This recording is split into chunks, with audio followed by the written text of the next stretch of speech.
Hello everyone, welcome to the Ayurveda sphere. मिलाज्मा एक बहुत ही कॉमन स्किन कंडीशन होता है जो कि मेल एंड फीमेल बोथ में देखा जाता है। इसमें हाइपर पिगमेंटेशन पैचेस बनना शुरू हो जाते हैं स्किन के ऊपर और ये काफ़ी स्लो प्रोसेस में होता है, काफ़ी ग्रेजुअली होता है। और इसमें जो पैचेस बनते हैं वो सुपरफिशियल लेयर में बनते हैं, स्किन के पेनलेस होते हैं और ब्राउनिश कलर होते हैं। इसमें हाइपर पिगमेंटेशन होता है चीक्स के ऊपर, नोज़ के ब्रिज में या फिर फोरहेड में देखने को मिलता है, या फिर अपर लिप के ऊपर देखने को मिलता है, या फिर फेस में कहीं भी देखने को मिल सकता है। मॉडर्न साइंस इसमें रिकमेंड करता है लेज़र थेरापी या फिर स्टेरॉयड, जो कि काफ़ी ज़्यादा एक्सपेंसिव हो सकता है या फिर इसके साइड इफ़ेक्ट्स भी हो सकते हैं। तो आइए देखते हैं आयुर्वेद क्या कहता है इसके ट्रीटमेंट के बारे में। आयुर्वेद में इसे रक्त प्रदोषज व्याधि के अंदर आचार्य चरक ने रखा है, क्योंकि इसमें जो मेन दुष्य होता है वो रक्त होता है और रक्त धातु के दूषित होने के कारण इस प्रकार का स्किन डिसऑर्डर देखने को मिलता है। आज मैं आपको आयुर्वेद के कुछ ऐसे ट्रीटमेंट और हैक्स बताऊंगी जिससे कि आप यूज करके मेलाज्मा को काफ़ी जल्दी ठीक कर सकते हैं और अपने चेहरे को, अपने फेस को बेदाग बना सकते हैं, पिगमेंटेशन से मुक्त हो सकते हैं। और एडिशनली मैं आपको कुछ ऐसे हर्ब्स भी बताऊंगी जो कि मेलाज्मा के ट्रीटमेंट में आयुर्वेद में यूज किए जाते हैं और इसे आप भी डॉक्टर के परामर्श से यूज कर सकते हैं। साथ में आपको पथ्यापथ्य के बारे में भी बताऊंगी कि मेलाज्मा अगर आपको है तो आपको क्या खाना चाहिए और क्या नहीं खाना चाहिए। तो ये जो स्किन कंडीशन है ये वात पित्त के प्रीडोमिनेंस के कारण होता है। वात पित्त जब प्रकोपित हो जाते हैं यानी दूषित हो जाते हैं उसके कारण होता है, आयुर्वेद का ऐसा मानना है। बट ये जो स्किन कंडीशन है ये कई सारे फैक्टर्स से उत्पन्न हो सकता है, जैसे कि यूवी रेस, सन का जो यूवी रेस होता है वो अगर हमारे स्किन के ऊपर पड़ता है तो उससे भी ये मेलाज्मा क्रिएट हो सकता है, या फिर इंफ्रारेड लाइट के वजह से भी ये हो सकता है। हार्मोनल इम्बैलेंस के कारण भी ये हो सकता है। कुछ फोटोटॉक्सिक ड्रग होते हैं जिसके कारण भी ये हो सकता है। अगर आप उसे रेगुलरली इनटेक कर रहे हैं तो वो भी एक कारण बन सकता है, या फिर स्ट्रेस के कारण भी कई बार ये मेलाज्मा देखने को मिलता है और कभी कभार ये लो इम्यूनिटी के कारण भी देखने को मिलता है। हाइपोथायराइडिज्म में भी ये देखने को मिल सकता है, या फिर जो फोटोथेरापी होता है या फिर रेडिएशन थेरापी होता है उसकी वजह से भी ये देखने को मिल सकता है। अगर आपके लाइफस्टाइल में कुछ फॉल्ट है या फिर आप ज़्यादातर कटु तिक्त कषाय आहार का सेवन करते हैं तो उस केस में भी ये देखने को मिलता है। आजकल मार्केट में कई सारे कॉस्मेटिक्स भी आ रहे हैं जो कि स्किन केयर के नाम से सेल होते हैं, उसमें भी कई सारे केमिकल्स पाए जाते हैं जिसके कारण भी ये मेलाज्मा देखने को मिलता है। आप जो स्किन पे लगा रहे हैं वो बिना डॉक्टर के रिकमेंडेशन से बिल्कुल भी ना लगाएं। मेलाज्मा जो होता है वो बहुत ज़्यादा जिद्दी होता है, बहुत धीरे धीरे आपके स्किन से जाता है।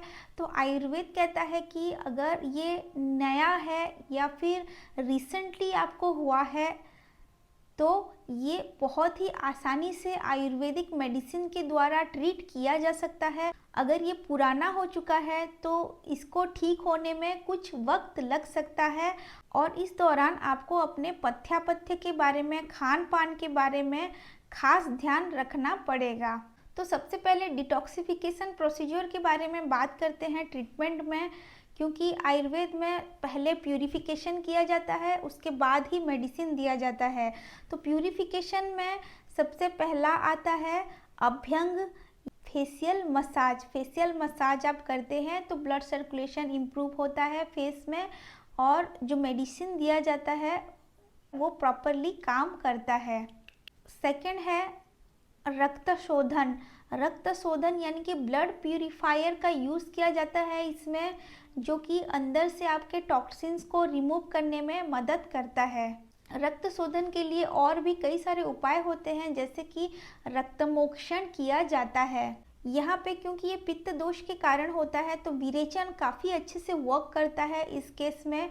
तो विरेचन दिया जाता है, यानी कि पर्गेशन थेरापी का यूज़ किया जाता है, जिससे कि आपके पेट में जो टॉक्सिन्स जमा होते हैं वो साफ़ हो जाए और मेडिसिन जो आपको दिया जाएगा वो प्रॉपरली काम करे।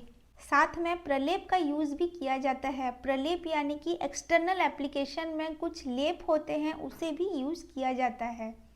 तो अब आते हैं मेडिकेशन की तरफ। एक बहुत ही यूज़फुल और इफ़ेक्टिव रेमेडी बता रही हूँ, इसे आप नोट कर लीजिए।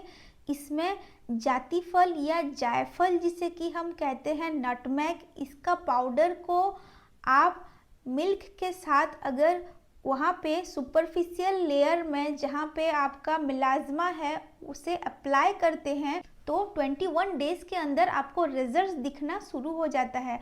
और इंटरनली इसके साथ साथ आपको पंचनिम्बादी चूर्ण का यूज़ करना है सुबह शाम खाली पेट में वार्म वाटर के साथ, जो कि आपके ब्लड को डिटॉक्स करेगा। और ये जो लेप है milk plus nutmeg, raw milk को आप लीजिए, ये लेप को आपको एक्सटर्नली अप्लाई करना है।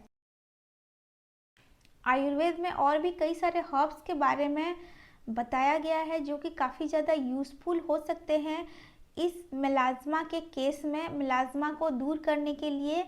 तो सबसे पहला है मंजिस्टा, जो कि बहुत सारे स्किन प्यूरीफायर में, ब्लड प्यूरीफायर में यूज़ होता है। देन टर्मरिक, देन दारू हरिद्रा, देन आप यूज कर सकते हैं नीम, जिसके कि एंटी मेलानोसाइड प्रॉपर्टीज़ होते हैं।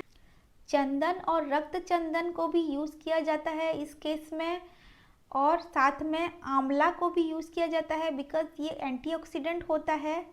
जावित्री, जायफल, बटर और सारिवा को भी यूज़ किया जाता है। तो चलिए इसके पथ्य के बारे में भी बात कर लेते हैं। पथ्य में आपको लाइट वार्म फूड और इजीली डाइजेस्टेबल फूड खाना है। कॉफ़ी और ब्लैक टी को अवॉइड करना है, नॉनवेज को अवॉइड करना है, स्पाइसी, सॉल्टी और एस्ट्रिंजेंट फूड को आपको अवॉइड करना है, प्रोलॉन्ग एक्सपोजर टू सनलाइट को आपको अवॉइड करना है, अल्कोहल को अवॉइड करना है, हाई ग्लाइसेमिक इंडेक्स वाले फूड को आपको अवॉइड करना है जिसमें शुगर का कंटेंट बहुत ज़्यादा होता है, processed food, refined grain, white bread, इस तरह की चीज़ों को आपको अवॉइड करना है। आपको आपके खाने में जितनी भी हरी सब्जियां हैं उससे ऐड करना है, ग्रीन्स वेजिटेबल्स को ऐड करना है, कलरफुल वेजिटेबल्स को ऐड करना है, ब्रोकली को ऐड करना है, टमाटो को ऐड करना है, कैरोट, बेरीज, ग्रेप्स, इस तरह के सभी फ्रूट्स को आप अपने खाने में इंक्लूड कर सकते हैं, सैलड्स को इंक्लूड कर सकते हैं। मिलाज्मा काफ़ी ज़्यादा स्टबर्न होता है, इजीली आपके चेहरे से नहीं हटता है। तो अगर आप आयुर्वेदा मेडिसिन का इस्तेमाल करते हैं और पथ्य का पालन करते हैं, साथ में अपने आप को अच्छी तरह से हाइड्रेट करते हैं, तो बिलीव मी, ये जो मिलाज्मा है इससे आप बहुत अच्छी तरह से और बहुत जल्दी छुटकारा पा सकते हैं। धन्यवाद।